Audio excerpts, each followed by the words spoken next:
What's up, Coach Snacks? Today we're going to look at the bear crawl. We're going to go over reasons why you would even want to crawl. We're going to go over the best position to be in when we're performing our bear crawl. And we're going to go over the demonstration and technique, look at what to avoid when we're performing that exercise. So when we're looking at why you would want to crawl in the first place, it's going to be something that may not be very comfortable to everyone to do in a gym setting. But it's a very low maintenance exercise. You can pretty much do it anywhere. It's good for building strength and coordination in the body because most people, if they haven't performed one or haven't done one in a long time, they find that it's hard just to balance and coordinate themselves when they get in this position. So not only is it going to burn a lot of calories when we're doing this, it's also giving us some bonus athleticism, if you would. So there's some reasons why we would crawl. Let's look at just getting into the basic bear position. When we're moving down into our bear position, we're going to go ahead and find hands and knees. My hands are directly underneath my shoulders. My knees are underneath my hips. The objective here is to raise up on our hands and our feet and allow ourselves to feel our stomach and torso doing the work here. So my whole body is supporting myself as opposed to hiked up, lean forward, sitting back. I'm directly above where I set up at.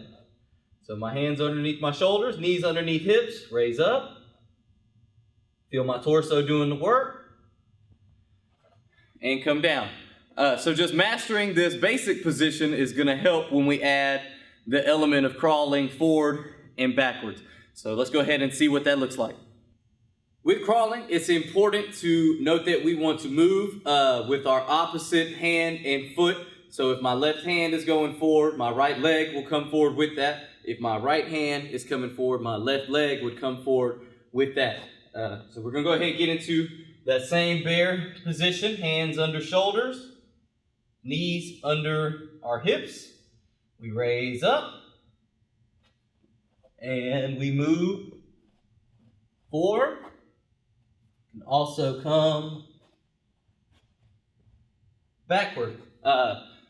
So if we notice, I'm keeping a nice flat torso right there, probably parallel, something like that to the ground. The more parallel and the lower we can stay to the ground, the better, and the more challenging it's going to be on your muscles. So you'll see the first thing to go on many people is just going to be their hips raised way up in the air. So if I was down, got up, it would look like this. That's putting a lot of stress on our shoulders if we're doing it like that because it's basically our shoulders carrying the load.